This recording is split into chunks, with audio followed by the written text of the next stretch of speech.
এ দেহটা কৃষ্ণ ভজনের জন্য বাবা। এ দেহটা শুধু ছেলে পুলে মানুষ করব, সংসারের মধ্যে শুধু থাকবো না। তবে সংসারে আমাদের দেহটা থাকবে, মন নয়। মনটা থাকবে শুধুমাত্র গৌর গোবিন্দ চরণ। কারণ কলিযুগে সংসার ধর্ম বড় ধর্ম বাবা। সংসারে থাকতে হবে, তবে থাকতে হবে বলে এই নয় বাবা একেবারে তুমি গা ভিজিয়ে দিয়ে বসে থাকবে। দেখে থাকতে হবে বাবা, তোমাকে কর্তব্য পালন করতে হবে, সংসারে সমস্ত দেখভাল করতে হবে, কিন্তু মন নয়। মনটা দিতে হবে আমার গৌর গোবিন্দ চরণে। আর এইভাবে যদি তুমি সংসার করতে পারো, কোনো না কোনো জন্মেই তোমার গৌর গোবিন্দ দর্শন হবেই হবে। নিতাই গৌর প্রেমানন্দে হরি বল। তাহলে আজকের এই যে আমার করে মরছি বাবা, কেউ যদি আমাদের নয়, তাহলে কিসের জন্য আমরা কৃষ্ণ ভজন ভুলে যাচ্ছি? সারা দিনের মধ্যে একবারও গৌর প্রাণ কৃষ্ণ বলে একবারও কাঁদতে পাচ্ছি না। কিসের জন্য পাচ্ছি না গো? কিন্তু মা মনে রেখো, যে যত আমার করো না কেন, শেষের দিনে সাথী হবে তোমার কর্মফল। কর্ম কোনোদিন তোমায় ছাড়বে না বাবা। তুমি যদি জীবনে কাউকে কাঁদিয়ে না রাখো, তোমার জীবনে তো কান্না আসবে না। তুমি যদি কাউকে জীবনে কষ্ট না দিয়ে থাকো, তোমার জীবনে কষ্ট আসবে না। কাঁদালে কাঁদিতে হয়, এ কথাটা মিথ্যা নয়। মহাভারতে গান্ধারীর একটা নয়, দুটো নয়, তিনটে নয়, শত শত পুত্র নিধন হলো। কি গো মায়েরা, এটা তো আমার কথা বিশ্বাস করতে হবে, সেটা বলছি না। তাহলে কাঁদালে কাঁদিতে হয়, এ কথাটা মিথ্যা নয়। তাহলে তুমি কাঁদিয়ে যদি না রাখো, তাহলে তোমার কুরুক্ষেত্রের মাঠে শতপুত্র নিধন হবে কেন? সেই যে 108 জন্ম আগে যে অপরাধ করলো, ভেবে দেখেন মা। আমরা মনে মনে করি এ জন্মে কোনো কুকর্ম করেছি, সেটা তো কেউ জানে না, কেউ বুঝতেও পারলো না। কি বাবা ভাবি না, অনেক একটা কুকর্ম করে ফেললাম, সেটা কেউ জানলো না, কেউ দেখলো না। কিন্তু বাবা মানুষের চোখে ফাঁকি দেওয়া যায়, কিন্তু যিনি ওই মন্দিরে বাঁকা করে বাঁকা হাতে কালো শশী দাঁড়িয়ে আছে, পারবে ধুলো দিতে? খাতা কলমে হিসাব করে রেখে দিয়েছে, সময় মতো গুছিয়ে ঘরে পৌঁছে দেবে। তাহলে 108 জন্ম আগে গান্ধারী একটা মাকড়সার ডিমকে মেরেছিল। মাকড়সা দেখবেন যখন বড় বড় মাকড়সা পেটে একটা থলি থাকে না, তা এই 108 জন্ম আগে অন্ধ ধৃতরাষ্ট্র আর গান্ধারী বাবা ব্রাহ্মণ ব্রাহ্মণী বিয়ের পর কাল রাত্রি, তারপরের দিনে ফুলসজ্জার রাত, শয়নে গেছে। গান্ধারী ব্রাহ্মণী যখন ছিল, দেখলো একটা মাকড়সা বেয়ে যাচ্ছে। ব্রাহ্মণকে ডাক দিল, ব্রাহ্মণ ওই মাকড়সাটা পেরে দাও। কেন না, তুমি আমি যদি শয়নে যাই, ওই মাকড়সা যে আমাদের দর্শন করবে, তাই কৃপা করে তুমি মাকড়সাটাকে পেরে দাও।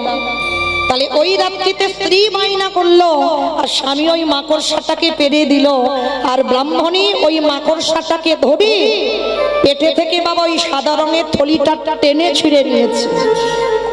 আর শুধু ছিঁড়ে নিল না, ওই থলিটাকে মাটিতে আছাড় দিল। আর যখনই আছাড় দিল বাবা, ছোট ছোট ডিম বাইর হচ্ছে। আর ব্রাহ্মণী আনন্দে গদগদ হয়ে ওই বাম পায়ে বৃদ্ধ আঙুল দিয়ে ওই ডিমগুলোকে টিপে টিপে মারছে। আছে না বাবা অনেকের অভ্যাস, যদি পিঁপড়ে লাইন দিয়ে যায়, একবার পা দিয়ে একেবারে দলে দিয়ে চলে যায়, যাই কিনা দেখেছেন না? অনেকে করে। অপরাধ নিও না। কীর্তন মহাভারত বলো, রামায়ণ বলো বাবা, সবটাই সমাজ শিক্ষা, জগৎ শিক্ষা দেওয়ার জন্য বাবা আমাদের এই কীর্তন। তাহলে খবরদার কোনোদিন এই অপরাধ করে ফেলো না। ব্রাহ্মণী করলো, আর যখন ডিমগুলোকে টিপে টিপে মারছে, উপরে মাকড়সা কাঁদছে, হে দয়াময়, তুমি আমার খাট দাওনি, তুমি আমার পালঙ্ক দাওনি, তুমি তোমার থাকার জায়গা দিয়েছো ওখানে। আমি তো কোনো অন্যায় করিনি, আমি তো কোনো ক্ষতি করিনি। তাহলে বিনা অপরাধে আমার পুত্র হারা করে দিল, ওদের পৃথিবীর আলো বাতাস পেতে দিল না। তবে আমার ক্ষুদ্র প্রাণ হতে পারে, একদিনে যদি আমি তোমায় ভালোবেসে থাকি, একদিনে যদি তোমার চরণে আমার দেহ মন প্রাণ দিয়ে থাকি, আমি অভিশাপ দিলাম, আমার মতো করে ওই ব্রাহ্মণীকে একদিন না একদিন শত শত পুত্র হারাতে হবে, হবে, হবে। 108 জন্ম আগেকার অপরাধ ভাবেন বাবা। ভগবান দাঁড়িপাল্লায় হিসাব করছে বাবা, পূর্ণের ভার এত বেশি, কারণ মাকড়সার অভিশাপটা তাড়াতাড়ি হবে না, যার জন্য 108 জন্ম পরে সেই ব্রাহ্মণ আর ব্রাহ্মণী হলো অন্ধ, ধৃতরাষ্ট্র আর গান্ধারী। যার জন্য কুরুক্ষেত্রের মাঠে সেই ভগবান মাকড়সার কথা মনে করে শত শত পুত্র নিধন হয়ে গেল। তাহলে কাঁদালে কাঁদিতে হয়, এ কথাটা মিথ্যা নয়। তাহলে কাদের জন্য বসে আছো বাবা? কাদের জন্য কৃষ্ণ ভজন ভুলে যাচ্ছ? কেউ তো তোমার নয়। যতদিন তুমি সংসারে দুটো হাত ভরে দিতে পারবে, সংসার তোমার ভালোবাসবে। আর যেদিন থেকে মা তুমি সংসারে দেওয়া বন্ধ করে দিবে, সেই দিনে তুমি সংসারে আবর্জনা হয়ে যাবে। তাহলে শেষের দিনে আমাদের সাথী হবে কর্মফল। আমি বলছি না, আমার কথা নয়। নিতাই চাঁদ জিজ্ঞেস করলো আমার প্রভু নিমাইকে, প্রভু এই ভাই সবাইকে হরিনাম করতে বলছিস, মাকে কেন বলছিস না?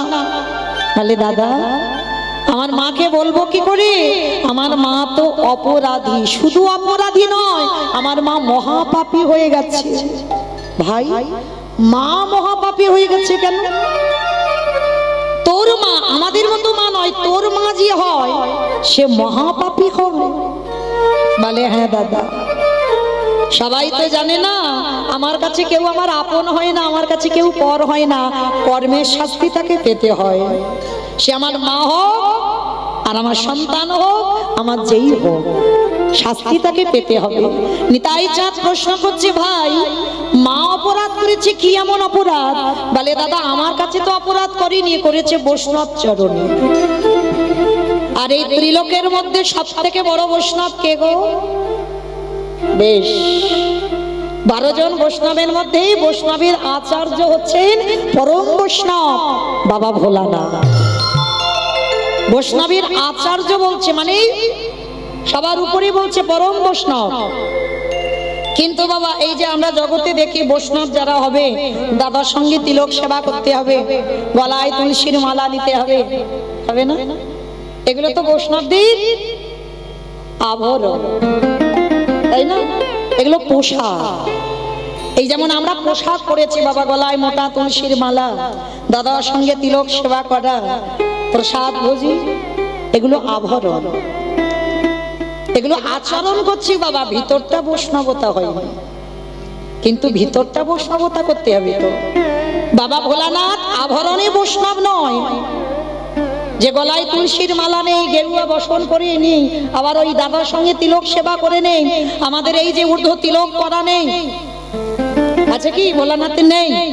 তথাপিও বলছে বৈষ্ণবদের আচার্য পরম বৈষ্ণব, সবার উপরে বড় বৈষ্ণব। কেন? কারণ হৃদয়টা হচ্ছে বাবার বৈষ্ণব। আচার আচরণ করছে না, কিন্তু হৃদয় বৈষ্ণব। এই প্রকৃত বৈষ্ণব জগতে বাবা দুর্লভ, সব সাজায় ভরপুর, সব সেজে আছি আমরা। কিন্তু বৈষ্ণব কাকে বলবো? ত্রিনাদপি শুনিয়েছিল তররিব সহিষ্ণ না অমানি না মানো দেন কীর্তনীয় সদা হরি। সাজলে হবে না বাবা, সাজ দেখে কি হবে? সাজ দেখে কিছু হবে কি? ভিতরটা বৈষ্ণবতা করো। তৃণ মানে ঘাস, এই ঘাসকে মারিয়ে চলে গেলে বাবা ঘাস মাথা তুলে কথা বলে না। যদি এখানে ঘাস থাকতো বাবা, তিরপল পেতে দেবে, তার উপরে সবাই চড়ে বসবে, ওই ঘাস একবার মাথা তুলে বলবে যে আমার উপরে তোমরা এরকম মারিয়ে যাচ্ছ কেন, বসছো কেন? বৈষ্ণবতা অর্জন করতে গেলে সবার আগে প্রথম স্বভাব তোমাকে তৃণের মতো হতে হবে, গাছের মতো সহিষ্ণুতা অর্জন করতে হবে। যদি কোনো মানুষ অসুস্থ হয়ে যায় বাবা, 1 ঘন্টার অক্সিজেনের দাম কত? অসুস্থ মানুষকে অক্সিজেন দিতে হয় না? গাছপালা অক্সিজেন দান করে না? আর অথচ আমরা মূর্খ যে সেই গাছের ডালপালাগুলো ছিটে দিই, একবারের জন্য গাছ প্রতিবাদ করি না যে আমি তোমাদের এত এত অক্সিজেন দিই, আমরা আমার এই ডালপালাগুলো ছিটে দিচ্ছ কেন? বৈষ্ণব যে হবে তার হৃদয়টা যেন ঠিক এই রকম হয়। বলবে না শীতের সময় আমার কাঁথা গায়ে দাও, গরমের সময় আমার এসি লাগিয়ে দাও। সহিষ্ণুতা অর্জন করতে হবে। আর এই সমাজে যাকে কেউ মান দেয় না, কেউ যাকে সম্মান করে না, তুমি যদি বৈষ্ণব হও তাকে তোমার হৃদয় দিতে হবে, তাকে মান দিতে হবে। অমানিনাকে যে মান দিতে জানবে, সমাজ যাকে পছন্দ করবে না, তোমাকে তারে কোল দিতে হবে। তবেই তুমি কিঞ্চিত বৈষ্ণব হবার অর্জন লাভ করবে। মাত্র ভগবানকে ভালোবাসতে গেলে বাবা 5টা ভাব লাগে। 5টা ভাবের বাইরে কিন্তু ভগবানের সঙ্গে প্রেম হয় না। 5টা ভাব, শান্ত, রস, সখ্য, বাৎসল্য, মধুর, এই 5টা প্রেম ছাড়া আর ভগবানের সঙ্গে প্রেম হয় না। শান্ত ভাব কাকে বলে? যদি মনে করেন জীবাত্মা ভগবান পরমাত্মা, এই সম্পর্কের নাম হচ্ছে শান্ত রস, দাস্য রস। যদি মনে করেন ভগবান প্রভু আর আমি তার শ্রী চরণের দাস, এই প্রেমের নাম হচ্ছে দাস্য প্রেম। সখ্য, যদি মনে করেন ভগবান হচ্ছে আমার বন্ধু আর আমিও তার বন্ধু বা বান্ধবী, এই প্রেমের নাম হচ্ছে সখ্য প্রেম। বাৎসল্য, যদি মনে করেন ভগবান আমার সন্তান, আমি তার পিতা বা মাতা, এই প্রেমের নাম হচ্ছে বাৎসল্য প্রেম। মধুর, এই 4টে প্রেম সোজা, কিন্তু এই মধুরটা, এখানে এত ভক্ত আছে যারা দাঁড়িয়ে আছেন, বসে আছেন, আমি কীর্তনিয়া সম্প্রদায়, একটা মিলবে কি তার সন্দেহ। কোটিতে কোটি, এটা আমার কথা নয় বাবা, চৈতন্য চরিতামৃত গ্রন্থে কবিরাজ গোস্বামীপাদের কথা। কোটিতে কোটি একটা মিলবে কি তা সন্দেহ। এই মধুর রসের ভক্ত, এই মধুর রসের ভক্ত তাদের বলে বাবা, যদি ভগবানকে মনে করো প্রিয়তম, আর আমি তার প্রিয়তমা বা প্রিয়তম, এই প্রেমের নাম হচ্ছে মধুর প্রেম। বেসেছিল শ্রীমতী রাধা ঠাকুরানী, বেসেছিল মীরাবাই। এই এদের চরিত্র যারা জানেন, শোনেন, এদের স্বামী ছিল, সংসার ছিল, শাশুড়ি ছিল, ননদী ছিল, পরিবার ছিল, সব ছিল, কিন্তু গিরিধারীর চরণে দেহ মন প্রাণ একেবারে সমর্পণ করে দিল। কি গো মায়েরা, পারবেন সংসার জীবনে থেকে ভগবানের চরণে দেহ মন প্রাণ একেবারে সমর্পণ করে দিতে? একজন ভক্ত হাত তুলে বলতে পারবেন আমি পেরেছি?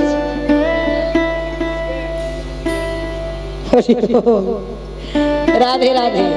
পারবে না মা, খুব কঠিন। কারণ এই সংসার জীবনে থেকে, এই জড় জগতে থেকে ভগবানের চরণে দেহ মন প্রাণ একেবারে 10 ইন্দ্রিয় গোবিন্দ সেবায় দেওয়া বড় কঠিন। কারণ সংসার তোমার তাহলে তার হবে না, সংসারে আগুন জ্বলবে দাউ দাউ করে। তুমি দ্বিচারিণী হবে, কলঙ্কিনী হবে, অসতী হবে, এ হতেই হবে। তো যাই হোক, এই মধুর রস, এই 5টা রস ভগবানকে ভালোবাসার জন্য। তা আজকে এই 5টা রসের মধ্যে একটা রসের কথা আজকে আমরা আলোচনা করব, যে রসের কথা হচ্ছে বাবা সখ্য প্রেম। বন্ধু মানে এক বন্ধু আর এক বন্ধুকে কেমন ভালোবাসতে হয়। কি গো মাইরা, দেখবেন বাজারে গিয়ে গল্প করার বন্ধু পাবেন, আত্মীয় পরিজনের বাড়ি যাবার বন্ধু পাবেন, কিন্তু কীর্তন আসরে আসবার বন্ধু খুব দুর্লভ। সৎসঙ্গ, একটা কথা মনে রাখবেন, সঙ্গ করতে হবে বাবা, বেছে করতে হবে। সঙ্গ যেটা করছো ভেবে করো, না হলে তোমার ওই পিতামহ ভীষ্মের মতো দশা হয়ে যাবে। 58টা দিন সরসজ্জা। কেন? দুর্যোধনের অন্নে প্রতিপালিত হতে হতে বাবা রক্তবিন্দুগুলো পাপে পরিপূর্ণ হয়ে গেল। সঙ্গ করতে হবে সতের সঙ্গ, যেন অসতের সঙ্গ না হয়। আর সঙ্গ দোষে তোমার অন্তিম দশাটাও বাবা, গতিটা কেমন হবে বুঝতে পারবে শেষের দিনে। তাহলে আজকের বন্ধুদের কথা শুনতে গেলে বাবা, বৃন্দাবনের মাটিতে সেই বন্ধুর কথা শুনতে হবে, একেবারে ভাগবতীয় লীলা, যে বন্ধুর নাম ছিল সুদামা।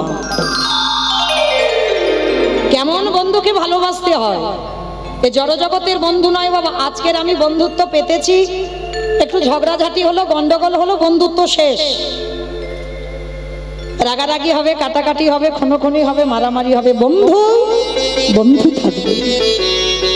এই দেহে যতদিন প্রাণ থাকবে আমার বন্ধুর সঙ্গে বিচ্ছেদ হবে না।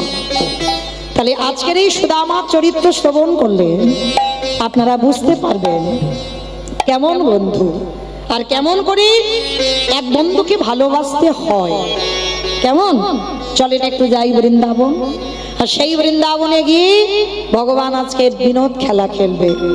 এই বিনোদ খেলা মানে বাবা কোনো খেলার নাম নয়। আমরা অনেক ভক্তরা বলি বিনোদ খেলা মানে একটা খেলার নাম। যেমন আমার দাদা ভাইরা খেলতো কবাডি খেলা, ফুটবল খেলা, ক্রিকেট খেলা, হ্যাঁ এগুলো খেলতো, তো এগুলো খেলার নাম। আর আমার মায়েরা কি খেলতে গো? পুতুল খেলা, কিতকিত খেলা, বউ বসন্তী খেলা। কি মা খেলেছো? তোমরাও খেলেছো? যাই হোক, তা এইগুলো হচ্ছে খেলা। তো ভগবান আজকের খেলবে বিনোদ খেলা। এই বিনোদ কথার অর্থ কি? নূতন। বিনোদ মানে খেলা নয়, বিনোদ কথার অর্থ হচ্ছে নূতন, মানে নতুন নতুন খেলা ভগবান রোজ রোজ খেলে। তো আজকেরও একটা নতুন খেলা খেলবে। কি খেলা? না কাঁধে চড়া আর কাঁধে পড়া। খেলাটা কি খেলা হবে? না কাঁধে চড়া আর কাঁধে করা। আচ্ছা বন্ধুরা সবাই এক জায়গা হয়েছে, 12 জন প্রধান, 12 জন উপপ্রধান, 24 জন বন্ধু ভগবান। তো আজকের বন্ধুরা একত্রিত হয়ে বলছে, বন্ধু ও বন্ধু, আজকে একটা নতুন খেলা হবে। কি খেলা? না কাঁধে চড়া আর কাঁধে করা। তা বলে হ্যাঁ রে, কে কাঁধে চড়বে আর কে কাঁধে করবে? বলে কেন কানাই, তুই রোজ চোর হোস, তুই চোর হবি, আমরা তোর কাঁধে চড়বো আর আমাদের চড়িয়ে বেড়াবি। ভগবান আজকের উল্টে গেছে, না আজকের আমরা চোর হব না, আজকে তোদের মধ্যে কেউ চোর হয়। প্রতিদিন তো আমি চোর হই, তাহলে আজকে আমাকে চোর হতে বলছিস কেন? তোরা একদিন চোর হ না বন্ধু। সমস্ত বন্ধুরা বলছে না আমরা কেউ চোর হব না, তুই আজকে চোর হবি। ভগবান জেদ ধরে বসেছে, আমি চোর হব না, হব না, হব না। কেউ তো রাজি হচ্ছে না বাবা চোর হওয়ার জন্য। বলে তাহলে একটা কাজ হোক। কি কাজ? যতজন বন্ধু ততগুলো পাতা আনবো, আর তার ভিতরে একটা পাতা ছিদ্র করে দেব, আর ছেঁড়া পাতাটা যার ভাগ্যে পড়বে সবার চোখ বাঁধা হবে, আর যার ভাগ্যে ছেঁড়া পাতাটা পড়বে সেই হবে আজকের খেলায় চোর। বলে এইটা মন্দ বলিস নি কানাই, ঠিক আছে তাহলে খেলা শুরু হোক। ভগবান নিজের হাতে পাতা তুলেছে, তার মধ্যে একটা পাতা ছিঁড়ে দিয়েছে, আর ছিঁড়ে দিয়ে সবার চোখ বেঁধে দিয়েছে। ভগবান বলছে, শোন বন্ধু, কেউ কিন্তু চোখ খুলবি না, আমি চোখ খুলে আমি পাতা তুলবো, তারপরে তোরা সবাই পাতা দেখবি, কেমন? বলে ঠিক আছে তাই হবে। সবার চোখ বেঁধে দিয়েছে। ভগবান একটা একটা করে সবার কাছে নিয়ে গেছে, পাতা তোল। সবাই চোখ বাঁধা অবস্থায় পাতা তুলছে। আস্তে ভগবান শেষের বেলা পাতাটা তুলেছে। সবার চোখ বাঁধা ছিল, চোখগুলো খুলে দিয়েছে, নে এবার পাতাগুলো দেখ। সবাই পাতা দেখছে। প্রিয় কেমন লীলা দেখো, বড় মজার ব্যাপার। সবার ভাগ্যে ভালো পাতা পড়েছে, আর আমার ভগবানের ভাগ্যে ছিদ্র পাতা পড়েছে। আর যেই না আমার ভগবানের ভাগ্যে ছেঁড়া পাতা পড়েছে, সবাই বলে উঠলেন, কানাই চোর, কানাই চোর, কানাই চোর। চুপ চুপ, চোর চোর বলতে লজ্জা করছে না? আরে আমি যে চুরি করি, আমি কি চুরি করি একা একা খাই? মধুমঙ্গল বলল, আমার একটু অন্ন খেতে ইচ্ছে হয়েছে। ব্রাহ্মণ পাড়াতে গিয়ে আমি নিজে কত গালিগালাজ খেয়ে ওদের জন্য খাবার আনলাম। আমি নিজে পীরের উপরে পিড়ি দিয়ে ননি পারি, আমি কি একা খাই? আমি ওদেরকে দিয়ে খাই। কিন্তু বৃন্দাবনবাসী সবাই শুধু বলল আমি চোর। কই তোদেরকে তো কেউ চোর বলে না, তোদেরকে কেউ চোর বলে না। সবাই শুধু বলে কানাই চোর, কৃষ্ণ চোর। আজকে তোরাও সেটাই বলবি, ঠিক আছে? আমার ভাগ্যে যখন ছেঁড়া পাতা পড়েছে, আমি আজকের খেলায় চোর হব। আমার কাঁধে চড়বি, এই তো আয়, কাঁধে চড়বি আয়। আচ্ছা বাবা, এই জায়গাটা একটু অনুভব করেন। ভগবান তো নিজে বলেছিল আজকের খেলায় চোর হবে না, ভগবান বলল আজকের খেলায় চোর হবে না। তাহলে ভগবান যিনি বিশ্বের স্রষ্টা মালিক, তিনি কি পারতো না বাবা ওই ছেঁড়া পাতাটা কারো ভাগ্যে দিয়ে দিতে? তার ইচ্ছাতে যদি জগৎ চলে, পারতো না ছেঁড়া পাতাটা কারো দিতে? ভগবান নিজে নিল কেন? ভগবান জগৎকে বোঝালো যেটা আমি মুখে বললাম সেটা আমার মনের কথা নয়, সেটা আমার অন্তরের কথা নয়। আমি সারা জনম আমি ভক্তির চরণ ধুলা পেতে চাই,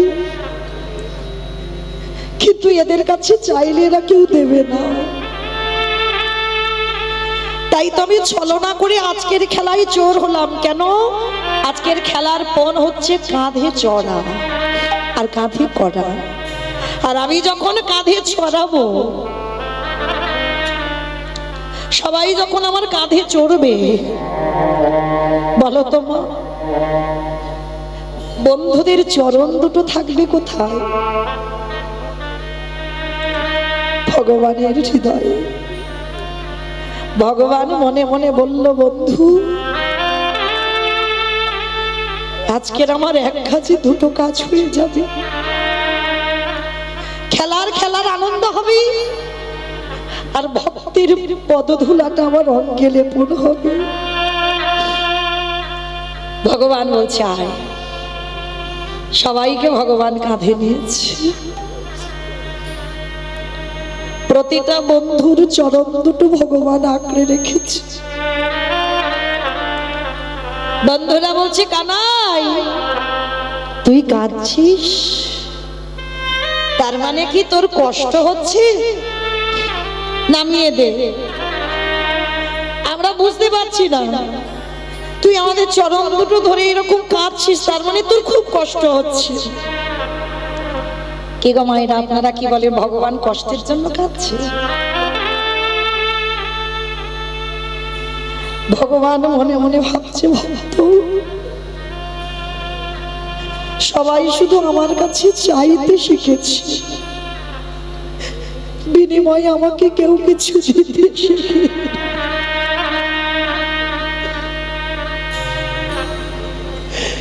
সবাই শুধু আমার কাছ থেকে চেয়ে নেয়।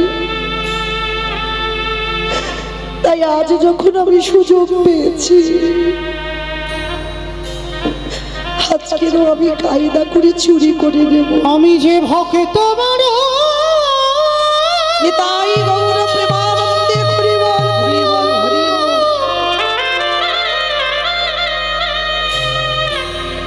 আমি যে ভক্ত বড়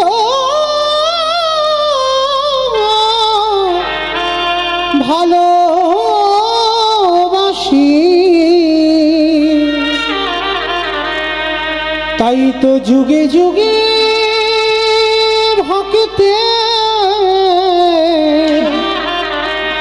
ভক্তের কাছে আসি। ভগবান সবাইকে কাঁধে চড়িয়েছে মা। ভগবানের বদনটা যেন কালো হয়ে গেছে। কৃষ্ণ কালো নয় বাবা, কৃষ্ণ কালো নয়।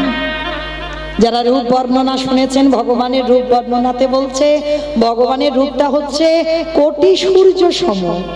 কোটি সূর্য মানে আকাশে একটা সূর্য ওঠে, তার দিকে একটা সেকেন্ড তাকিয়ে দেখবেন, একটা ফর্সা মানুষের দিকে তাকিয়ে দেখবেন, সূর্যের দিকে তাকিয়ে তারপরে তার দিকে তাকাবেন, কালো হয়ে যায়। ভগবানের রূপ হচ্ছে কোটি সূর্যের মতো। তাহলে একটা সূর্যের দিকে তাকালে যদি বাবা একটা ফর্সার মানুষ কালো হয়ে যায়, তাহলে কোটি সূর্যের দিকে তাকালে দশা কেমন হবে? তাই মহাজনেরা লিখে দিল কৃষ্ণ কালো, কালো নয়, কোটি সূর্যের মতো তার জ্যোতি। তো আজকে সেই ভগবান সবাইকে কাঁধে চড়েছে। এইবার একজন বন্ধু দূরে দাঁড়িয়ে আছে, এই বন্ধু কাঁধে চড়বি না? না, এরা জানে না তোর কাঁধে উঠেছে, আমি তো জানি তুই কি আর আমি কে, আমি চড়বো না। এই সবাই চড়েছে, তুই চড়বি না কেন? আয়, আমি নিচু হচ্ছি, আমার পিঠে ওঠ। পিঠেতে উঠবে না। সে বন্ধুটা কে গো? সুদামা। ভগবান বলল, সুদামা ওরে আয়া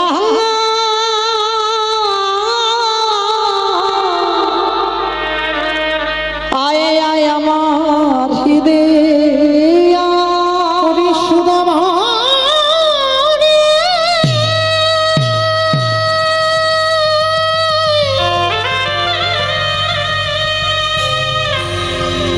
একেবারে আয় আয় আমার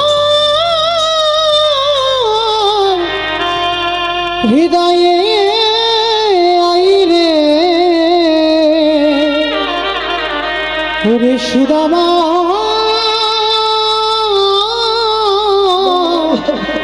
সুদামা রে। সুদামা বলছে, কানাই তুই আমায় বুঝতে পারছিস না, কিন্তু আমি কাঁধে উঠবো না, কারণ তুই ভুলে যাচ্ছিস তুই হলি আমার জ্যেষ্ঠ দাদা। কি? আমি তোর জ্যেষ্ঠ দাদা হবো কেন? আমি তো তোর বন্ধু। বলি না, তুই ভুলে গেছিস সেদিনের কথা, আমি ভুলিনি।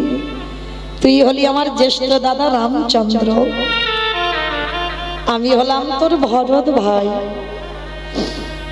এই সুদামা তো ভরত বাবা ত্রেতা যুগে। একটুখানি শ্রবণ করেন, মনে রেখো মা, এ জগতে ভাইয়ে ভাইয়ে লাঠালাঠি হয়, ভাইয়ে ভাইয়ে খুনোখুনি হয়, ভাইয়ে ভাইয়ে জায়গাতে শিল্পতা হয়, ভাইয়ে ভাইয়ে এতটুকু জায়গার জন্য মামলা মকদ্দমা হয়, থানা পুলিশ হয়, হয় না মা জগতে? ভাইয়ে ভাইয়ে পাঁচিল তুলে দেওয়া হয়, এক ভাই আর এক ভাইয়ের মুখ দেখে না। কিন্তু যদি বাবা এই চরিত্রগুলো শ্রবণ করেন, আমার মনে হয় যদি হৃদয়ঙ্গ করেন, এই এতটুকু করে জায়গা নিয়ে লাঠালাঠি করবে না। ভালো করে শোনেন, রাম যখন বনে যায়, ভরত তখন কোথায় ছিল গো? মামার বাড়ি। মামার বাড়ি থেকে ফিরে যখন কইকেয়ীর দাসী মন্থরাকে প্রশ্ন করেছিল, মন্থরা আমার জ্যেষ্ঠ কোথায়? বলেছিল পিতৃসত্য পালনার্থে, কইকেয়ী মার কথা রাখতে বনবাস। ভরতের মাথায় যেন বিনা মেঘে বজ্রাঘাত পড়েছিল। সঙ্গে সঙ্গে রামচন্দ্রের সঙ্গে দেখা করতে গেল বনে। আর যখনই দেখা করতে গেছে, প্রথম দর্শনে দাদার চরণে দণ্ডবত প্রণাম। কেমন ভাই ভাই দেখো বা, দাদা তো বড়, আর বড় দাদা মানে পিতার পরেই কিন্তু বড় দাদার জায়গা। এইটা ভুলে যাবেন না বাবা, বড় দাদার জায়গাটা বাবার পরেই হয়। এইবার দণ্ডবত প্রণাম করে রামচন্দ্র যেই না দেখেছে ভাই এসেছে, ভরত কিরে ভাই এখানে এসেছিস কেন? তুই শুনিসনি পিতৃসত্য পালনার্থে কইকেয়ী মার কথা রাখতে আমি বনবাস। 14 বছর হয়ে গেলে আমি অযোধ্যায় ফিরে যাব। যা ভাই তুই ঘরে ফিরে যা। ভরত দাদার কাছে মাথা নিচু করে বলছে, দাদা আমি জানি যে মার কথা রাখতে বনবাসী হয়, যে বাবার কথা রাখতে বনবাসী হয়, সে কোনোদিন একটা ভাইয়ের কথা শুনে অযোধ্যায় ফিরবে না। রাম বলছে, জানিস তো, তাহলে এলি কেন ভাই? দাদা তোমাকে দুটো প্রশ্ন করব বলে এসেছি। জানি আমার সাজে না তোমাকে প্রশ্ন করার, তবু আমি জানতে চাই। আচ্ছা দাদা, আমার মা যে বাবার কাছে দুটো বর চেয়েছিল, একবারে রাম বনে যাবে, একবারে ভরত রাজা হবে। আচ্ছা দাদা, আমার মা দুটো বরের মধ্যে কোন বরটা আগে চেয়েছিল? বলেন আপনারা, কোন বর আগে চেয়েছিল কইকেয়ী মা?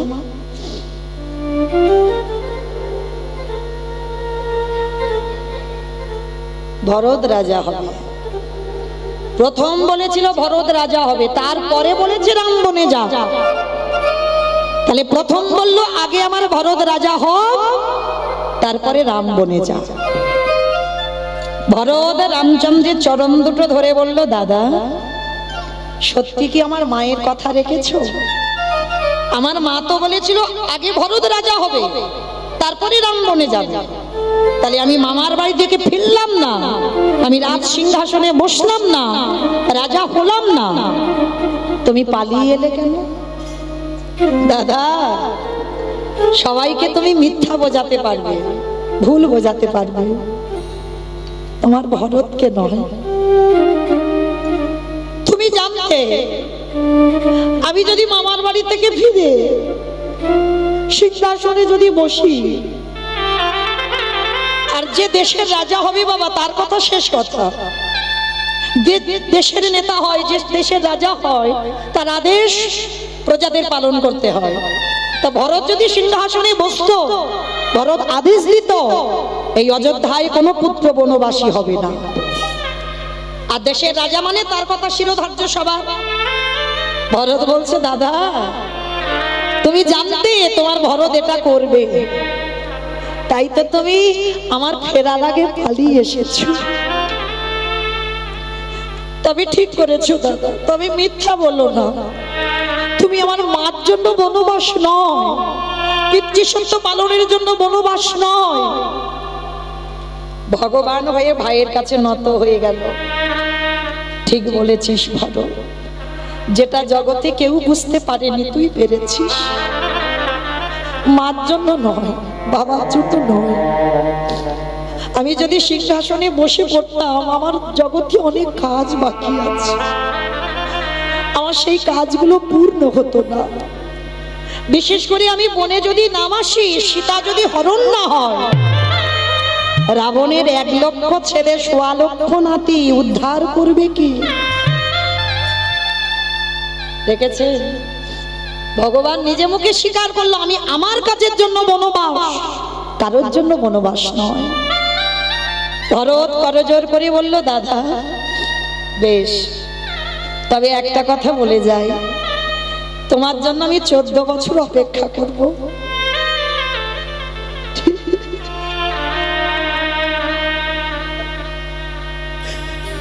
14 বছর পরে তুমি ফিরে যেও। 14 বছর পরে যদি একবেলা সূর্য উদয় হয়, তুমি গিয়ে দেখবে তোমার ওই অযোধ্যায় ভরতের মরা দেহটা পড়ে আছে। 14 বছর আমি অপেক্ষা করব, কিন্তু তারপরে একবেলা নয়। বেশ, 14 বছর হয়ে গেলে আমি পৌঁছে যাব অযোধ্যায়। আর দাদা তোমার কাছে আমার একটা নিবেদন, আমি চলে যাব, কোনোদিন তোমার কাছে আর বিরক্ত করতে আসবো না। আমি তো জেনে গেলাম 14 বছর পরে তুমি ফিরবে। যাবার সময় একটা জিনিস আমায় দাও। বল ভাই কি? দাদা গো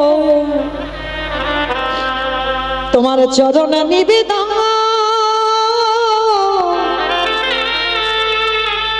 তুমি তোমার চরণের খরম যুগ আমায় দাও। আমি আর তো কিছু নিতাই গৌর প্রেমানন্দে হরি বল, হরি বল।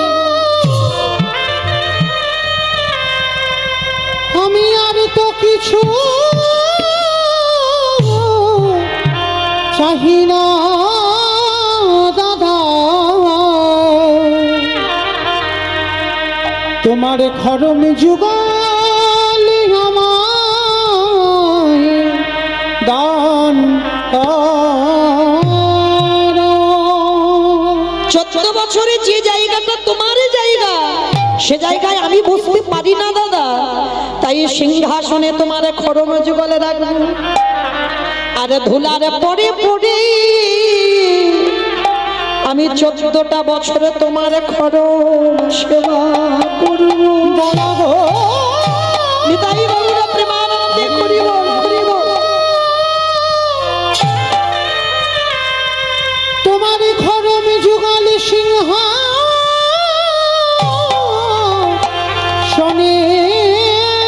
রেখে 14 বছরে আমি যুগল সেবা করি।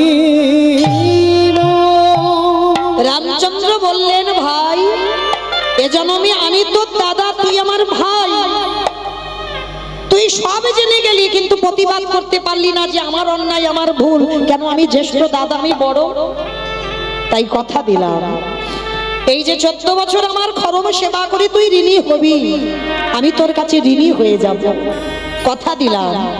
এর পরের জন্মে দুইজনই আর ভাই ভাই হব না, এর পরের জন্মে আমরা দুজন হব বন্ধু বন্ধু। আর বাবা, সম্পর্ক যদি বন্ধু হয়, আপনি যদি আমার থেকে বয়সে বড়ও যদি হন, শাসন করা যায়। সম্পর্কটা লক্ষ্য করতে হবে বন্ধু। আমরা দুজনেই বন্ধু হব। আর কথা দিলাম ধরো, এই যে 14 বছর আমার খরম সেবা করে ঋণী হয়ে এলাম, যেদিন তুই সুদামা হবি, যেদিন আমি ব্রজেন্দ্র নন্দন কৃষ্ণ হব, যেদিন দ্বারকায় আমার কাছে যাবি, আমি নিজের হাতে তোর ওই চরণ যুগল ধৌত করব। শুধু ধৌত করব নয়, আমি ওই ধৌত করা জল আমি পান করব।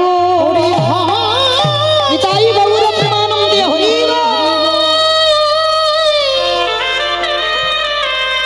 যেদিন বন্ধু হয়ে দ্বারকায় যাব, সেদিন সকলেরই আমি পরিশোধ করিব। বেশ, আজকে সেই ভরত হলো সুদামা।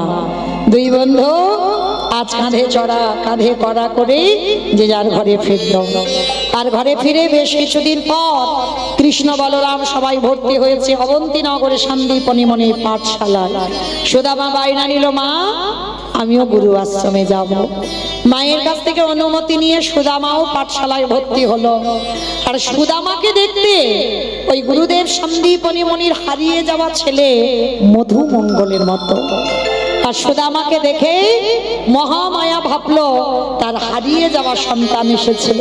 সুদামাকে জড়িয়ে ধরে বলল, এই তো আমার মধুমঙ্গল, এই তো আমার সন্তান হারিয়ে। মা, আমি তোমার হারিয়ে যাওয়া ছেলে নয়, আমি সুদামা। না, তুই সুদামা নস, তুই আমার মধুমঙ্গল। মায়েরা, একটা কথা আছে না, যখন তোমার কেউ ছিল না তখন ছিলাম আমি, আর এখন তোমার সব হলো, পরেরটা সবাই জানে, তাই না? এইবার লক্ষ্য করেন, যেই না সুদামাকে ছেলের জায়গা দিয়েছে, কৃষ্ণকে ঠেলে দিয়েছে। এতদিন কৃষ্ণ ছেলে হয়েছিল, আর সুদামাকে দেখে ভাবলো হারিয়ে যাওয়া ছেলে, সুদামাকে ছেলের জায়গা দিয়েছে, কৃষ্ণকে ঠেলে দিল। মনে রাখবে মা, এ জগতে যারা কৃষ্ণকে ঠেলে দেয়, আমার কথা নয়, চৈতন্য চরিতামৃত গ্রন্থে কবিরাজ গোস্বামী পাদ লিখলেন, আমায় ভজে মাগে বিষয় সু, অমৃত ছাড়ি দি সংসারে দৌ, কৃষ্ণ কহি আমি বিজ্ঞ, সেই মূর্খে বিষয় কেন দিব, সচরণ অমৃত দিয়ে তারে বিষয় ভুলাই। কৃষ্ণকে ঠেলে দিল, সুদামাকে ছেলের জায়গা দিল। আজ কৃষ্ণ মনে মনে অভিমান করে বলল, দেখবো গুরুমা কতদিন তুমি তোমার সুদামাকে আঁকলে রেখে দিতে পারবে। বেশ কিছুদিন রয়ে গেল আশ্রমে। একদিন গুরুমা বলছে, কৃষ্ণ একটু জঙ্গল থেকে কাঠ এনে দে বাবা, রান্নাঘরে কাঠ নেই। মায়েরা এই জায়গাটাই অনুভব করবেন, যিনি বিশ্বের শ্রেষ্ঠ মালিক ভগবান, তিনি গুরু আশ্রমে গেছেন। আর গুরু আশ্রমে গিয়ে গুরু গৃহে গিয়ে কর্ম করছে। তার মানে শিক্ষাটা কে দিল বাবা? ভগবান। শুধু সেই যে দীক্ষাটা নিয়ে আর চালে উঠলাম, আর গুরুর সঙ্গে সম্পর্ক নাই। কি গো, সে মন্ত্র খাটবে বলে মনে হয়? সে গুরুদেবের সঙ্গে আর দেখা নেই, সাক্ষাৎ নেই, গুরু সেবা নেই, গুরু ভক্তি নেই। কি গো, ভগবান নিজে গুরু সেবা করে দেখালো। শুধু মন্ত্র কানে নিলে হবে না, গুরু সেবা করতে হবে। আর গুরু সেবা যদি না করতে পারো, সে মন্ত্র বাবা ঠিক ঠিক কাজ হবে না। হলে ভগবান আশ্রমে থেকে কাজটা করে দেখাতো না, সেবা করতে শিখো। এইবার সুদামাকে বলছে কাঠ কুড়ি আনতে, হরি বল, কৃষ্ণকে আদেশ দিল। আর সুদামা বায়না ধরেছে, ও মা আমিও কাঠ কুড়াতে যাব। না বাবা, আকাশ মেঘাচ্ছন্ন, টিপ টিপ করে বৃষ্টি পড়ছে, আমি তোকে যেতে দিতে পারবো না। ও মা, কৃষ্ণ তো যাচ্ছে, আমি যাব। জেদ ধরে বসে আছে। এইবার গুরুমা বলছে দাঁড়া, যাবি যা। এই দেখ, এই যে আঁচলে না এই কিছু ছোলা ভিজিয়ে দিয়েছিলাম, এই ভিজে ছোলাটা নিয়ে যা, যদি খিদে পায় এই ছোলাগুলো খেয়ে নিবি, কেমন? আর শোন শোন, কৃষ্ণকে দিবি না। কি গো, এমনি এমনি শাস্তিটা দিয়েছে ভগবান? কারণ আছে, দেখেন ভগবান এমনি এমনি শাস্তি দেয় না। তুমি কর্ম করে রেখেছো, শাস্তি তো পাবে। বলছে কৃষ্ণকে দিবি না। সুদামা মনে মনে ভাবছে, আমি কৃষ্ণকে না দিয়ে খাই না কিছু, ঠিক আছে গুরুমা বলে বলুক, আমি দিয়ে খাবো। আর ওই কথাটা ভগবানের কানে গেছে। গুরুমা সুদামাকে এমন জায়গা দিয়ে দিলে, সামান্য ছোলা সেটা আমাকে দিতে বারণ করছো, কিন্তু তুমি তো জানো না ওর সঙ্গে আমার কেমন প্রেম, ও আমাকে দিয়ে খাবে। দুই বন্ধু কাঠ কুড়াতে গেছে, কৃষ্ণ ছাড়া কে আছে আমার, বিশ্ব চরাচর মাঝে, বিশ্ব চরাচর মাঝে কৃষ্ণ ছাড়া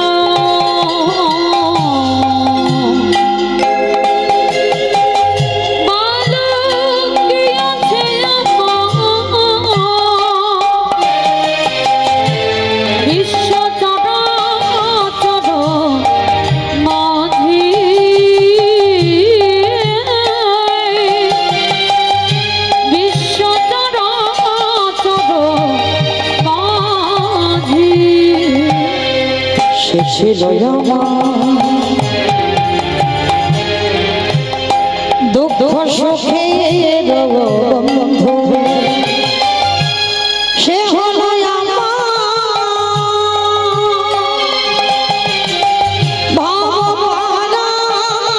আমার সিদ্ধ,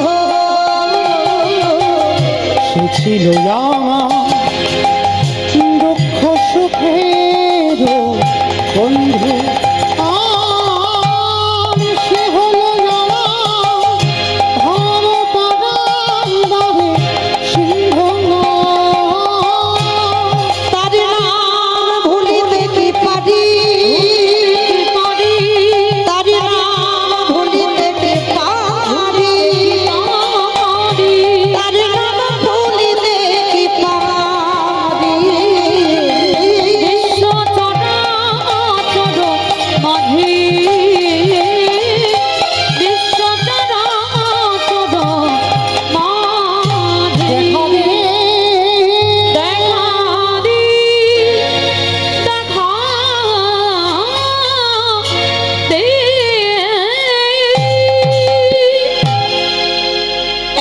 সুদামা গাছের ডালে বসেছে, শুকনো শুকনো ডালগুলো পাড়ছে, আর কৃষ্ণ গাছের গোড়াতে বসে আছে। আর ডাল ভাঙতে ভাঙতে খিদে পেয়ে গেছে। আর যেই না খিদে পেয়েছে, মনে মনে ভাবছে গুরুমা তো দিয়েছিল ছোলা, কষ্ট পাচ্ছি কেন। পুটলিটা খুলেই ছোলাগুলো খাচ্ছে আর খোসাগুলো নিচে ফেলছে কৃষ্ণের সামনে। আর এমন খিদে পেয়েছে মা, খেতে খেতে ছোলাগুলো সব খেয়ে ফেলেছে।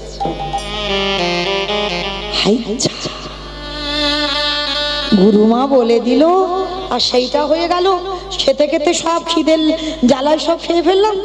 যাকে কৃষ্ণ যদি জিজ্ঞেস করে, আমি বলবো ছোলাগুলো সব পড়ে গেছে। ভগবান নিচে বসে চমকে উঠেছে, অন্তর্যামী তো। সুদামা খেলি খেলি, আমি জিজ্ঞেস করব, সত্যি কথা বললে ভালো, কিন্তু যদি মিথ্যা বলিস শাস্তি তো পেতেই হবে। ভগবান কিছু মনেই করলো না বাবা, কিন্তু মনে একটা অভিমান হলো। খেতে খেতে খেয়ে ফেললি, দিলি না। গুরুমা যেটা বললো সেটাই করলি। বৃষ্টি থেমে গেল, দুই বন্ধু মাথাতে কাঠের বোঝাটা নিয়ে আশ্রমে ফিরছেন। ভগবান ছলনাময়, ছলনা করে প্রশ্ন করলো, ও সুদামা, সুদামা রে, ওই গুরুমা যে ছোলাগুলো দিয়েছিল দুটো দেনারে, বড্ড খিদে পেয়েছে। আচ্ছা, এইবার কি বলবো? সে তো সব খেয়ে ফেলেছি কখন, জাগো তো দেখতে পাইনি, বলেই দিই পড়ে গেছে। কানাই, হ্যাঁ গুরুমা দিয়েছিল ঠিক কথা, কিন্তু জানিস কখন আমার সে আঁচল থেকে দেখ তুই একবার তাকিয়ে সব ফুলে পড়ে গেছে। যেই না কথাটা বলেছে ভগবান চমকে উঠেছে, বুঝতে দিল না সুদামাকে। তাহলে তাই নাকি সব পড়ে গেছে? বলে হ্যাঁ দেখ, আমি জানি আমরা দুজনে খাবো, কিন্তু কখন পড়ে গেছে বুঝতে পারিনি। ভগবানের হৃদয়টা কেঁপে উঠল, জগতে সব মিথ্যাবাদী, তুইও মিথ্যাবাদী হলি। সব মিথ্যাবাদী ভাই যারা দাঁড়িয়ে আছে, বসে আছেন কীর্তনিয়া সম্প্রদায়। বলেছিলাম কৃষ্ণ দাস হব, হয়েছি মায়ার দাস। তাহলে সব মিথ্যাবাদী, সবাই মিথ্যাবাদী। সুদামা তুইও মিথ্যা বললি, তবে এইটুকুর জন্য তোকে শাস্তি পেতেই হবে। তুই তো বলতে পারতিস খেতে খেতে খেয়ে ফেলেছি, আমি কি তোকে বকতাম না মারতাম? তবে মিথ্যা যখন আচরণ আমার সঙ্গে করলি, আমি তো ফিরিয়ে দেব, কারণ আমার কেউ আপন নয়, আমার কেউ পর নয়। কর্মের শাস্তি পেতেই হবে। দুই বন্ধু চলে এলো, আর দুই বন্ধু যেই না চলে এলো বাবা, বেশ কিছুদিন পর আশ্রমে রয়েছে। হঠাৎ একদিন রাতের অন্ধকারে ভগবান এসেছে বন্ধু সুদামার কাছে। ও সুদামা, সুদামা, কিরে বন্ধু, এই একটা কথা বলবি? বল কানাই। আচ্ছা তুই আমায় কতটা ভালোবাসিস? হরি বল। এটা কিরকম প্রশ্ন কানাই? কতটা ভালোবাসিস? কি মায়েরা, আপনাদের যদি কেউ জিজ্ঞেস করে আরে তুই আমায় কতটা ভালোবাসিস, কি বলবেন? 1 কিলো, 2 কিলো, 5 কিলো, 10 কিলো? কত কিলো ভালোবাসা যায়? বলা যায় না, না? বেশ, বলা যায় না। একটা কথা ভালোবাসা মাপা যায় না, একটা কথা বলা যায়, তোকে আমি আমার জীবন দিয়ে ভালোবাসি। তোর জন্য যদি আমার জীবন চলে যায়, হাসতে হাসতে দিয়ে দেব, এইটা বলা যায়। তা সুদামা বলছে তোকে আমি জীবন দিয়ে ভালোবাসি। ও, তুই আমায় জীবন দিয়ে ভালোবাসিস? তাহলে একটা কাজ কর, জানিস একটু না নাড়ু খেতে ইচ্ছে হয়েছে। নাড়ু? এই রাত্রিবেলা আমি নাড়ু কোথায় পাবো? শোন, সকাল হোক, গুরুমাকে বলবো তোর জন্য নাড়ু করে দিতে। দূর, তুই বলবি কেন? আমি বললে কি গুরুমা করে দেবে না? দেবে তো, কিন্তু শোন, চুরি করে খাওয়া স্বাদ আলাদা। কি মায়েরা ভুল বললাম? সেই যখন স্কুলে যেতেন, তেঁতুলের ঢিল মেরে তেঁতুল পাড়া আমি করেছি।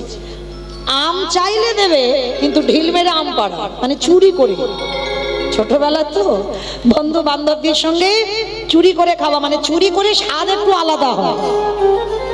এখন তার ওসব নেই বাবা, এখন একটাই জগৎ পাগল, মোবাইল। বেশ, তো যাই হোক, এইবার যেই না আজকে ভগবান কৃষ্ণ বলছে আমাকে একটা কাজ কর, গুরুমা রান্নাঘরে না 1 থালা নাড়ু করেছে আজকে, ওই নাড়ুর মধ্যে 2টো নাড়ু চুরি করে আমার দে। চুরি? আমি করবো না নাড়ু চুরি? আমি ব্রাহ্মণের ছেলে, জীবনে চুরি করিনি। আর তুই বলছিস এই বললি তোরে আমি জীবন দিয়ে ভালোবাসি, প্রাণ দিয়ে ভালোবাসি, আর আমার জন্য চুরি করতে পারবি না? কিন্তু যদি ধরা পড়ে যায়? ধরা পড়বে কেন? আমি তো পাহারা দেব, আর আমি পাহারা দিলে আমি তোকে ইশারা করলে তুই পিছনের দরজা দিয়ে চলে যাবি। ঠিক আছে, তুই যখন ভগবানের ছলনা তো বোঝা বড় ভাই। ঠিক আছে, তবে কানাই তুই কিন্তু আমাকে একা ফেলে যাবি না কোথাও, কেমন? আরে বলছি তো যাব না, যা যা যা, সকাল হয়ে যাবে।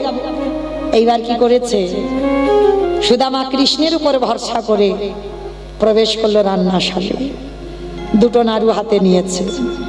ভগবান অন্তর্যামী মনে মনে ভাবলো, সুদামা সেদিন ছোলা খেয়ে বলেছিস খাসনি, মিথ্যা কথা বলেছিস, তাহলে আজও আমি সুদে আসলে মিটিয়ে দেব। নাড়ু 2টো ধরেছে, আর দরজায় দাঁড়িয়ে দাঁড়িয়ে কৃষ্ণ ডাক দিল, গুরুমা, গুরুমা, গুরুমা, কে? আমার কৃষ্ণের কণ্ঠস্বর। তবে কি আমার সুদামার কিছু হয়েছে? কৃষ্ণ, কৃষ্ণ, আমি আসছি বাবা, আমি আসছি। পাগলিনীর মতো, মানে সুদামার প্রতি তো অনেক আদর স্নেহ, মানে ছেলের জায়গা দিয়েছে। আমি আসছি কৃষ্ণ। ছুটতে ছুটতে এসেছে কৃষ্ণের কাছে। কৃষ্ণ, কি হয়েছে বাবা? আমার সুদামার কিছু হয়েছে? গুরুমা, তুমি তো রোজ রোজ বলো তোমার কৃষ্ণ নাকি আশ্রমে চুরি করে খায়। আজ আমি তোমাকে একটা নতুন চোর দেখাবো। নতুন চোর? কোথায় চুরি করছে? কে চুরি করছে? দেখবে, দেখবে তোমার রান্নাঘরে কে চুরি করছে। ওই দেখো রান্নাশালে। যেই না রান্নাঘরের দিকে চাইল, সুদামা দুটো নাড়ু হাতে করে নিয়ে দাঁড়িয়ে আছে। গুরুমা দেখার সঙ্গে সঙ্গে বলল, সুদামা! ছি ছি ছি ছি ছি, আমি ভেবেছিলাম তুই আমার হারিয়ে যাওয়া সন্তান। আমি ভেবেছিলাম তুই আমার সেই মধুমঙ্গল। তার মানে তুই চুরি করিস? আমি রোজ কৃষ্ণের নামে দোষ চাপাই না? না গুরুমা, না, আমি এ জীবনে কোনোদিন কোথাও চুরি করিনি। কৃষ্ণ বলল নাড়ু খাবো, ও নিজেই আমায় পাঠিয়েছে। চুপ কর, একটা কথা বলবি না। চুরি করে ধরা পড়ে গিয়ে এবার আমার কৃষ্ণের নামে দোষ চাপাচ্ছ? বেরিয়ে যা, এক্ষুনি আশ্রম থেকে বেরিয়ে যাবি।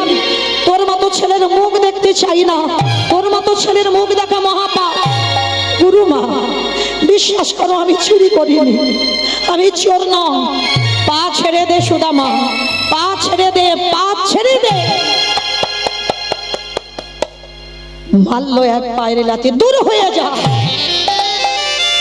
সব থেকে বড় ভুল, আমার ছেলের জায়গা তোকে দিয়েছি। তার মানে তুই চুরি করিস আর আমার কৃষ্ণের নামে দোষ হয়? না না গুরুমা, না।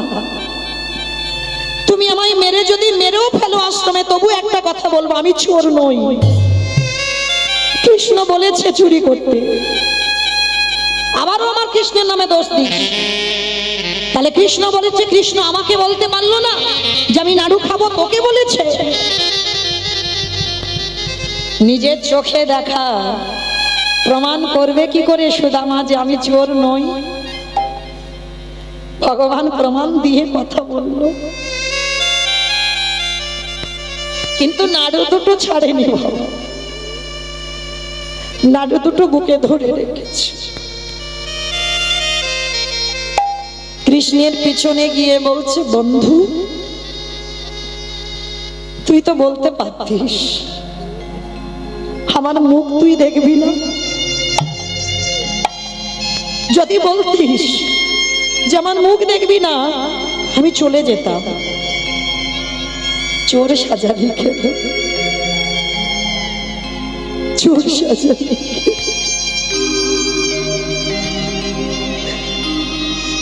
আমি চুরি করলাম, আমার গোটা ব্রাহ্মণ সমাজ কলঙ্কিত হলো। বেশ, আমি চলে যাচ্ছি কৃষ্ণ। আর কোনোদিন তোর সঙ্গে আমার দেখা হবে না। আসি বন্ধু, আমার জন্য কষ্ট পাস না, আমার জন্য দুঃখ করিস না। শতবার ডাকলেও এই নয়ন ওই চরণে আর এক হবে না। কৃষ্ণ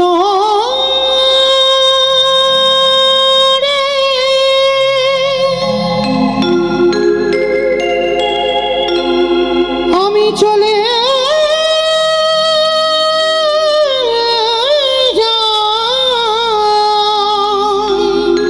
বিদায় দে। কোন অপরাধে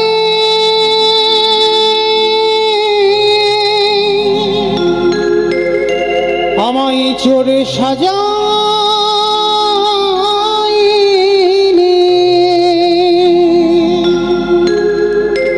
কৃষ্ণকে দূর থেকে প্রণাম করে নাড়ু দুটো বুকে নিয়ে গেছে যমুনার তীর। চোখের জল আর যমুনার জল দুটো এক হয়ে যাচ্ছে। সুদামা হাঁটু পর্যন্ত জলে নেমে কাঁদছে, আর ওদিকে কৃষ্ণ ভগবান এসে ডাকছে, সুদামা এই বন্ধু নারুদে, তুই তো আমার জন্য নাড়ু চুরি করেছিস, একটা নাড়ু দে। সুদামা পিছনে চেয়ে দেখলো কৃষ্ণ দাঁড়িয়ে আছে। নাড়ু খাবি? এত যদি শখ নাড়ু খাবার, অপবাদ দিলি কেন? চোর অপবাদ। ভগবান যেন কিছুই হয়নি বাবা, কিছু বুঝতে পারছে না। সুদামা ওসব ভুলে যা, ওসব কথা বাদ দিয়ে দে। এখন দুটো নাড়ু আছে তো, তুই একটা খা, আমার একটা দে। সুদামা বলল না, আমাকে যখন চোর সাজিয়েছিস, আমি চোর হয়ে থাকবো, আমি তোকে দেব না। দে না, যা হওয়ার হয়ে গেছে। ঠিক আছে, আমি নয় ভুল করেছি, আমি অন্যায় করেছি, দে একটা নাড়ু দে। বললাম না দেব না। তুই যদি 1000 বারও বলিস আমি একটা কথা বলবো, আমি দেব না, দেব না, দেব না। দিবি না? আমি হাত পেতে চাইছি, দিবি না? না, বেশ। আমি যখন হাত পেতে চাইলাম, তুই যখন দিতে চাইছিস না, আমিও প্রতিজ্ঞা করলাম তুইও যতদিন না আমার কাছে হাত পেতে কিছু চাইবি, আমিও তোকে জীবনে কিছু দেব না, দেব না, দেব না। সুদামা রেগে গিয়ে বলল, কৃষ্ণ, অভাবের তাড়নায় যদি প্রাণও চলে যায়, যা।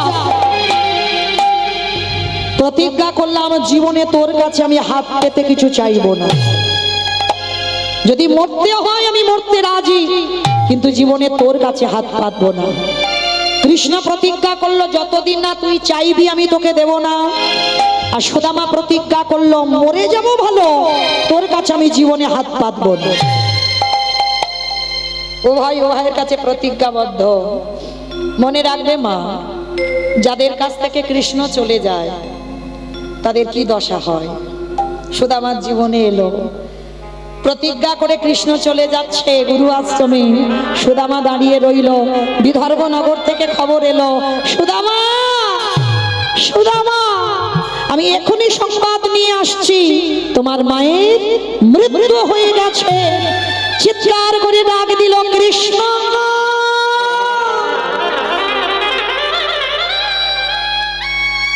তুই চলে গেলি বলে চিরজনমের মতো আমার মা আমায় ছেড়ে চলে গেল। কি এমন অন্যায় করেছিলাম? যে অপরাধ করে সে তো জানে না মা আমি কি অপরাধ করেছি। ছুটতে ছুটতে সুদামা গেল বিদর্ভ নগর। মায়ের মরা দেহটা পড়ে আছে, মায়ের বুকের উপরে ঝাঁপিয়ে পড়ল। কথা বলো মা, আমার কৃষ্ণ চলে গেল বলে তুমিও অভিমান করে চলে গেলে, কিন্তু মা আমি কার কাছে থাকবো? কে আমার আদর করে দেবে? কে আমাকে খাইয়ে দেবে? কে আমার স্নেহ দেবে? লীলার পাশে ভাবুক বলে উঠল, চলে যাই যদি বাঁধন ছেড়ে, কাঁদিস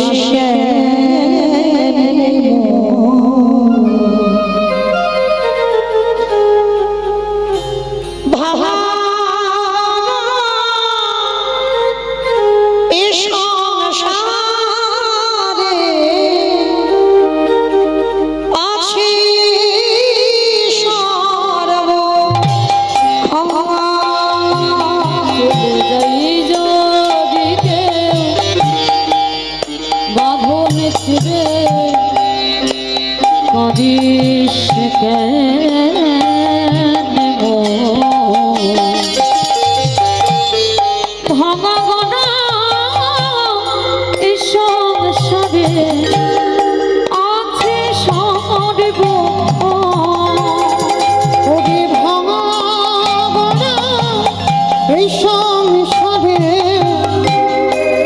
আছে সর্বক্ষ হাসির পরে কান্নায় আসে, দুঃখের পরে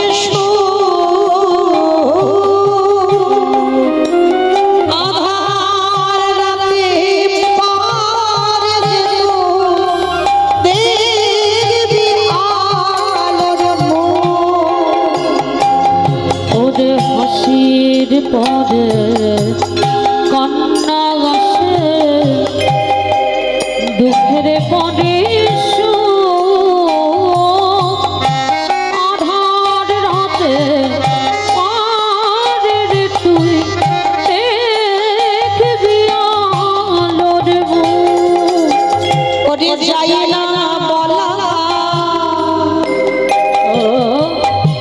কারোর কাছে ভাগ্যের ভাঙা গোড়া আছে সর্বক্ষ। ভাঙা গোড়া আছে সর্বক্ষ। ওরে মন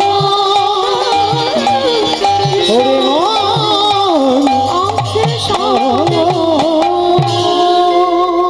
মাতৃবিয়োগ হয়ে গেল। সুদামা ঠাকুরের একটা ব্যাধি এলো, যে ব্যাধিটার ওষুধ নাই, কৃষ্ণ অনুরাগের ব্যাধি। এই কৃষ্ণ অনুরাগের ব্যাধি নিয়ে সারাদিন শুধু নয়ন জলে বুক ভাসায়। গ্রামের লোকজন সিদ্ধান্ত নিল এর বিয়ে দিতে হবে। একটা সুযোগ্য কন্যা দেখে বিবাহ স্থির হলো। মেয়েটার নাম হলো বসুন্ধরা মা। বিবাহ সম্পূর্ণ হলো, কিন্তু এত অভাবের সংসার মা, সেই অভাবের সংসারেই আজকে বসুন্ধরা মা কাঁদে আর বলে, প্রভু তোমার বন্ধু যদি আমার স্বামী হয়, একবার তুমি আমার স্বামীকে তোমার করে নাও না। দৈববাণী করলো, বসুন্ধরা তোমার স্বামী অভিমান মঞ্চে বসে আছে, অহংকার মঞ্চে বসে আছে, ওকে নামাও। আর যেই না স্বামীর কাছে গিয়ে প্রস্তাবটা দিয়েছে, সুদামা ঠাকুর বলছে, বসুন্ধরা আমি যে যাব, কি নিয়ে যাব বলতে পারো? নগরে নগরে ভিক্ষা করে একটা বাড়িতে পেয়েছে শুকনো চিড়ে, আর একটা বাড়িতে পেয়েছে খুদ, আর একটা বাড়িতে একটু গুড় পেয়েছে। গুড় দিয়ে খুদের নাড়ু আর চিড়ে নিজের আঁচলটা ছিঁড়ে পুটলিতে করে বেঁধে দিল। সুদামা ঠাকুর যাবে দ্বারকায় কৃষ্ণের সঙ্গে দেখা করতে। পুটলি দুটো বুকে করে ধরে নিয়েছে। হরি বল, কৃষ্ণ আমি আসছি তোর কাছে, আসছি। বসুন্ধরাকে রেখে দ্বারকায় যাচ্ছে। হরি বল। আমায়রা আর 5 মিনিট, 5 মিনিট পরে আপনাদের ঘুমানোর বিছানা করে দিয়ে চলে যাব। মিলনটা করতে দেন, কারণ যারা যুগল ভেঙে চলে যাচ্ছেন ঘরে গিয়ে নিজ নিজ যুগল ভেঙে যাবে। তখন যেন বলো না, মৌমিতা বললো বলে স্বামী স্ত্রীর এইরকম অশান্তি শুরু হলো। কেমন? আজকে যুগল ভেঙো না, 5 মিনিট যুগল ভাঙতে নেই। শুনবো না, কিন্তু বসে যখন পেরেছো, লীলাটা যখন প্রবেশ করেছি, ভাগবতীয় লীলা তো সমাপ্ত করে যুগলে রেখে যেতে হয়। বেশ, এইবার সুদামা ঠাকুর বেরিয়ে পড়লো দ্বারকায়। বন্ধু আমি আসছি তোর কাছে। কত দূর? একবার কাছে করে নে না বন্ধু।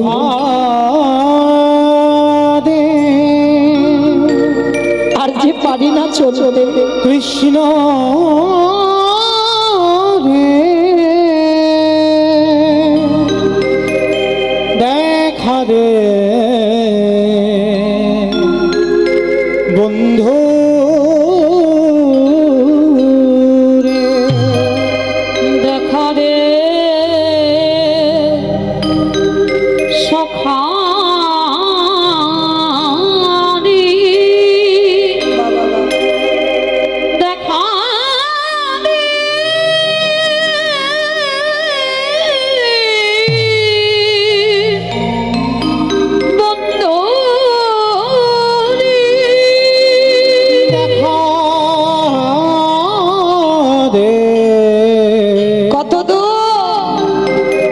বন্ধু রে যেই না বন্ধু বন্ধু বলে ডাক দিয়েছে, চরণটা ফেলেছে, চরণে কণ্ঠক বিধিগ্ন হলো। ওদিকে ভগবান সিংহাসনে রক্তের ধারা।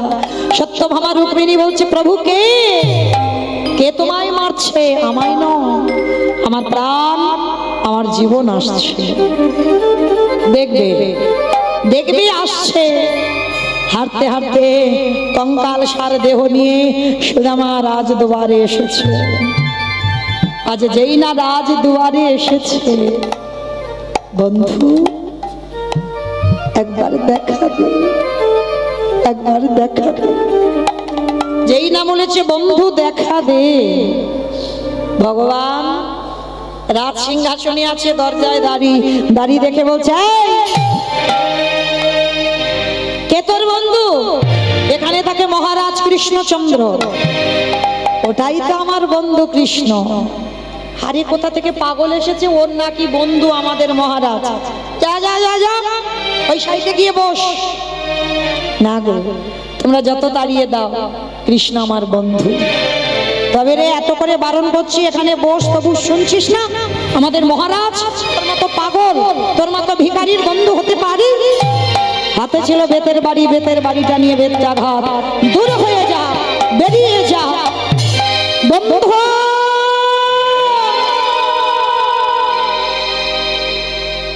এত মারা মেরেছে, রক্ত ঝরে ঝরে পড়ছে। ভগবান রাজ সিংহাসন থেকে মুখ ঠুকে নিচে পড়েছে। সত্যভামা রুক্মিণী বলছে, প্রভু কে কে কে এমন করে তোমার আঘাত করছে? আমার নয়, ওই যে বললাম আমার জীবন আমার প্রাণ এসে গেছে। ভগবান ছুটে গেল, রাজদুয়ারে গিয়ে কোলে করে তুলে নিয়েছে। যে সিংহাসনে কৃষ্ণ বসে, সেই সিংহাসনে বসিয়েছে। সত্যভামা রুক্মিণী, যাও পদ্মার ঘনিয়ে এসো। পাখার বাতাস করছে, সুদামার চরণ ধোয়াচ্ছে। ওই সুদামার চরণ যুগল ধৌত করে আমারে আমার ভগবান আজ। ওই চরণ ধৌত করা যাও, আমার কৃষ্ণ দয়াময় পান করেছে। ও সুদামা, 14 বছর খরম সেবা করেছিলিস, ঋণ শোধ করে দিলাম। সত্যভামা রুক্মিণী বলছে, প্রভু ভক্তের পাদদাগ একটু দাও। তোমরা নেবে ভক্তের চরণ ধৌত করা জল? সত্যভামা রুক্মিণী পান করলো। যে সিংহাসনে বসে সেখানে কৃষ্ণ বসিয়েছে সুদামাকে। যে পালঙ্কে, স্বর্ণ পালঙ্কে কৃষ্ণ ঘুমায়, সেই পালঙ্কে নিয়ে গেছে। আর যেই না পালঙ্কে শয়ন করেছে, ভগবানে আমার ভক্তের চরণের তলে বসে কৃষ্ণ দয়াময় আমার ভক্তের চরণে যুগলে সেবা করছি। কি আমার পায়ে ধরিস না, আমার নোংরা গা ছু। তুই যে আমার প্রাণ, তুই যে আমার জীবন। দাদা চরণ সেবা করছে, বলছে, হ্যাঁ রে, শুনলাম তুই নাকি বিয়ে করেছিস। করেছি। নাম কি? ভগবান যেন জেনে জানে না, তার ইচ্ছাতে হয় যেন কিছু জানে না। বসুন্ধরা। হ্যাঁ রে, বিয়ে করলি, কই নিমন্ত্রণ করলি না তো? বলে না, তখন তোর সঙ্গে তো ঝগড়া চলছিল, ওই জন্য করিনি। বেশ, তাহলে এখন তো ঝগড়া মিটে গেছে। হ্যাঁ রে, বসুন্ধরা মা কিছু পাঠায়নি, পুটলিটা লুকাচ্ছে। কি লুকাচ্ছিস? সেদিন ছোলা খেয়ে বলেছে খাইনি, তাতে পাপ ছিল। এটা লুকাচ্ছে, পাপ নেই মা। কেন এটা কেন লুকাচ্ছে? লজ্জা। কৃষ্ণের বদনে দেব কি করে, এই লজ্জাতে লুকাচ্ছে। দেব না তার জন্য নয়, যেই না বাবা লুকিয়ে নিচ্ছে, কৃষ্ণ বলছে, কি রে দেখি তো কি লুকাচ্ছিস। যেই না বাবা জোর করে টেনে পুটলিটা কেড়ে নিয়েছে, দেখি তো কি এনেছে আমার জন্য। বাবা, ভক্তের প্রেম ভালোবাসা মাখানো। যেই না, বাবা আমি গুড়ের নাড়ু ভালোবাসি, আমার জন্য নাড়ু এনেছে। দুইজন এই নাড়ুর জন্য ঝগড়া করেছিলাম, বসুন্ধরা মা নাড়ু করে দিয়েছে। দেখি তো আর একদিকে কি আছে। ওরে বাবা, আমি চিড়ে খেতে ভালোবাসি, চিড়ে এনেছে। আবার দেখেছো, চিড়ে মাঝে মাঝে আবার জল দিয়ে এনেছে, যাতে আমার চিবাতে দাঁতে ব্যথা না লাগে। ওরে কানাই রে, আমি চিড়ে ঘরে থেকে ভিজাই আমি নয়, আসবার সময়ে মনে মনে ভাবলাম তুই তো রাজার ছেলে, তোকে সবাই রাজপ্রাসাদে রেখে সবাই রাজভোগ সেবা দেয়, আমি ভিখারি কেমন করে ভিক্ষা করা চিড়ে তোর বদনে তুলে দেব। আর এই কথা যখন আমার স্মরণে এলো, ওই চিড়ের পুটলি আমার বুকে ছিল, এই কথা ভাবতে ভাবতে ওই চিড়ে চোখের জলে চিড়ে ভিজে গিয়েছে। ওদের তোদের কথা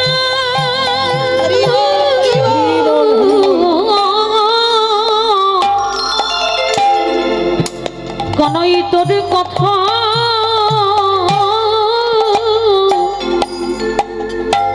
ভাবতে ভাবতে ওরে কানাই রে,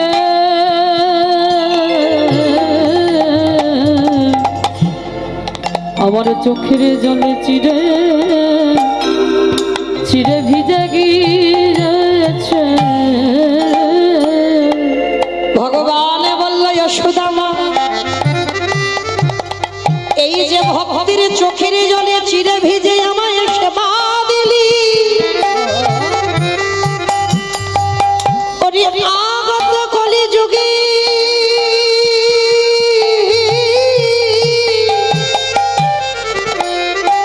যেদিন আমি গৌরী অবতারে নদিয়ায় যাব, আমার সোনার থালায় নয়, রূপরে থালায় নয়, তাম্র পাত্রে নয়, শালে পাতাতেও নয়, স্টিলের পাত্রেতে নয়, যদি কলিযুগে আমার একজন ভক্ত ওই মাটির মালার সাথে করে চিড়ে প্রসাদ ভিজাই, যদি একজন ভক্ত আমায় দিতে পারে, আমি ভগবান হই, আমি জনমে জনমে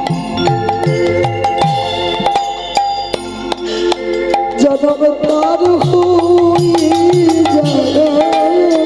আমি এই প্রতিজ্ঞা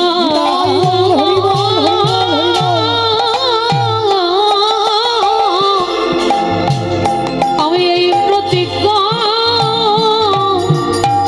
ওরে করে রাখলাম, আমি জন্মে জন্ম অবতারে হয়ে যাই। এইভাবে বন্ধুদের সময় কেটে গেল, সকাল হয়ে গেল। ভগবান শুধু মনে মনে ভাবছে সুদামা আমার কাছে কিছু চা, কিন্তু ভক্ত প্রতিজ্ঞা করে রেখেছে মরেও যাব তোর কাছে চাইবো না। ও মাইরা, ভক্তের জয় না ভগবানের জয় গো? ভক্তের জয়। এ জীবনে কোনোদিন আমার ভগবান জয়ী হয়নি, সারা জীবন ভক্তের কাছে নত হয়ে গেল। ভক্ত আমার মাতা পিতা, ভক্ত আমার গুরু, ভক্ত আমারে রেখেছে নাম বাঞ্ছা কল্পতরু। ভক্ত যেদিন সেবা দেয় সেদিন সেবা পায়, ভক্ত যেদিন না দেয় সেবা আমি উপবাসে যাই। তাহলে ভক্তকে কোন জায়গা লাগলো? ভগবান বলছে আমি নিজেই নত হব। মা লক্ষ্মীকে ডাক দিল, ভগবানের কাছে তো কোনো সম্পত্তি থাকে না, ভগবান কাঙাল, ভগবান ভিখারি। মা লক্ষ্মীকে ডাক দিল, যাও ভক্তের কুড়ে ঘর অট্টালিকা করে দিয়েছো। বিদর্ভনগরে গিয়ে সেই কুড়ে ঘর রাজ অট্টালিকা করে দিয়ে এলো। সকালবেলা ভগবান সুদামাকে বলছে, বেশ চল সুদামা, আমি তোকে নিজেই দিয়ে আসি। রথে করে নিয়ে বিদর্ভনগরে রেখে এলো। আর যেখানে কুড়ে ঘর ছিল বাবা, বিল্ডিং তৈরি হয়ে গেছে, চিনতে পারছে না। কি মনে হয় কোনো বড় লোক আমার ঘর উড়িয়ে দিয়ে তাদের বিল্ডিং তৈরি করে নিয়েছে কদিনে। এবার আমার স্ত্রীটাকে আমি কোথায় পাবো? বসুন্ধরা, কই গেলে তুমি? চারিদিকে খুঁজছে। আর বসুন্ধরা তখন কোথায় গো? রাজ অট্টালিকাতে দাঁড়িয়ে, স্বর্ণ অলঙ্কারে ভূষিতা হয়ে, সোনার থালায় সোনার বাটি ধূপ দিবে প্রদীপে ঘন্টা বাজাইয়ে, যেই না অট্টালিকা থেকে নিচে। হ্যাঁ গো গিন্নি, কি তোমার এই পোশাক? তুমি এত বড় লোক, এত রাজরানী কি করে সাজলে? বলে কেন? সবই তোমার কৃষ্ণের ইচ্ছা। দূর বোকা, আমি কি কৃষ্ণের কাছে বলেছি নাকি যে আমার অভাব? আমি বলিনি তো কিছু। স্বামী, তার কাছে বলতে লাগে কিছু? সে তো সব জানে। হ্যাঁ গো, আমি এত কষ্ট করে তার কাছে গেলাম আর তুমি ঘরে বসে তাকে পেয়ে গেলে? কি করে পেলে গো? আমার মতো তো তোমার কষ্ট করতে হলো না। বলে কেন কষ্ট করব? তুমি কষ্ট করেছো, করো, কারণ তুমি করেছো ভগবানের সেবা, আমি করেছি তোমার মতো পতির চরণ সেবা। কি গো মায়েরা, সতী কারা গো? যাদের দুইটি করে পতি হয় তারা এই জগতে সতী হয়। আমার কথা নয়, ভাগবতের রাস মঞ্চে ব্রজঙ্গনাগণ প্রাণ গোবিন্দকে বলেছিল, আমি বলিনি, মৌমিতা বলছে না। সতী তারা যাদের দুটো করে স্বামী আছে। বলো তো কার দুটো করে স্বামী? একবার হাতটা তোলো।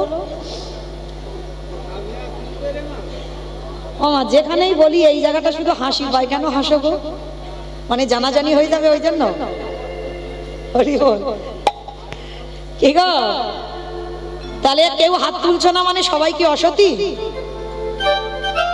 অসতী নয়, সতী। তাহলে হাত তুললে না কেন? যে আমার দুটো স্বামী আছে। দুই পতি ভজন করতে হবে। কিরকম? কোথায় আছে পতি দুটো? এক ঘরে পতি আর বাইরে পতি।